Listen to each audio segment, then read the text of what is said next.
कहानी एक ऐसे घर से जहां शादी का माहौल है, लेकिन टेंशन और शांति इतनी कि शादी का घर किसी जंग के मैदान जैसा दिख रहा था। अरे जैसा मर्जी डेकोरेशन कर दो, पैसों की चिंता मत करो।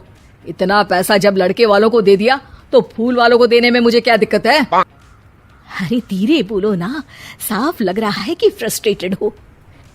अरे तुम तो चुप ही रहो। एक बेटी संभाल नहीं पाई। सारा दिन मैं काम पर जाता था, सोचता था घर पर बच्चों को अच्छे से संस्कार मिल रहे होंगे, लेकिन नहीं, मैडम को तो अपनी किटी और फैशन से फुर्सत मिले तब ना। माँ चुपचाप वहां से चली जाती है। समझ में नहीं आता कि आखिर शर्मा खानदान में हो क्या रहा है। कल तक चिड़िया सी फुदकने वाली शीना की शादी यूं अचानक एक मोटे काले लड़के से क्यों हो रही है। शीना कमरे में हाथ में गुड़िया लिए बोलती है, मेरे साथ जो हो रहा है ठीक हो रहा है। तुम तो सब जानती हो, साहिल मेरे लिए भगवान है। अब जब वो ही नहीं मिला तो फिर कोई भी हो, जिंदगी ही तो जीनी है, जी लेंगे। बाहर शीना की बुआ किसी से बात करती है।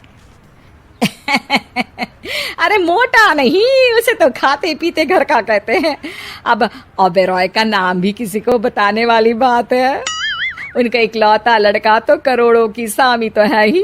अरे हमारी शीना बिटिया तो रानी बनेगी, रानी। इन सब के बीच कहीं कोने पर शीना हाथ में मेहंदी सजाए बैठी थी और आंखों में आंसू सजाए।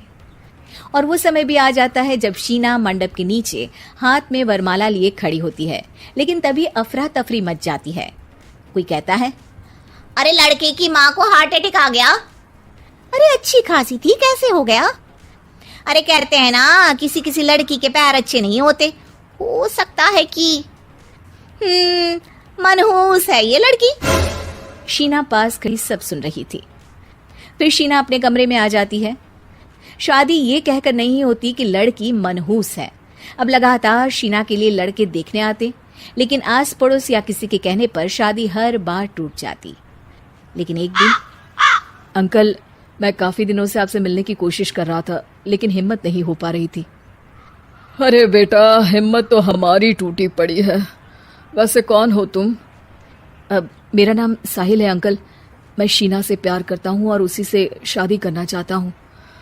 अरे अब तो किस जात के हो ये भी मायने नहीं रखता। बेटा, मेरी बेटी मनहूस है।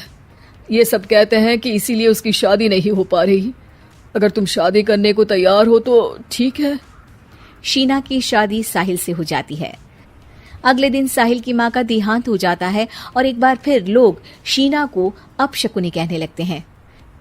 अरे खा गई दीदी को ये। अरे क्या जरूरत थी साहिल किसी मनहूस को घर ने जवाब दे दिया था। क्या पता ये भी उनका सौभाग्य हो कि वो बहू का मुंह देख पाई लाने की। पर बुआ, माँ की तो तबीयत पिछले कई साल से खराब थी। अरे बहू का मुंह देख पाई, या ये कह लो कि बहू का मुंह देखते ही स्वर्ग लोक सिधार गई। खैर, हमें क्या, घर तुम्हारा है, हम तो चले। अब शीना को खुद पर ही शक होने लगता है कि कहीं सच में वो अपशकुनी तो नहीं। साहिल, हम दोनों की शादी नहीं हुई होती तो अच्छा था। देखो ना, कैसे पहले मेरी शादी टूटती थी और अब तुम्हारी माँ भी। अरे ऐसा कुछ नहीं होता शीना, अपशकुनी वगैरह कुछ नहीं होता। ये सब तो ईश्वर के खेल हैं। वो शादी तुम्हारी इसलिए टूट गई क्योंकि तुमको मेरी पत्नी बनाना था, और माँ का जाना तो तय था। वो काफी बुजुर्ग थी, साथ ही एक ऐसी बीमारी से जूझ रही थी जिसमें डॉक्टर्स भी उन्हें नहीं बचा पाते। शीना साहिल की बात सुनकर तसल्ली कर लेती है और वहां से चली जाती है। अगले दिन, शीना, अरे ओ शीना। क्या हुआ? उफ, कहीं फिर मेरी वजह से कोई नुकसान? अरे नहीं नहीं शीना, तुम जानती हो जिस प्रॉपर्टी के केस को हम बरसों से लड़ रहे थे उस पर फैसला आ गया, वो भी हमारे हक में। अब हम करोड़पति हो गए शीना। शीना शांत रहती है। अरे क्या हुआ? करोड़ पत्नी बनकर तुमको खुशी नहीं हुई? शीना की आंखों में पानी आ जाता है। चलिए जी, कुछ तो अच्छा हुआ मेरी जिंदगी में आकर आपके साथ। साहिल शीना को गले लगाकर कहता है, मेरी नई नौकरी भी तुम्हारे ही आने से लगी।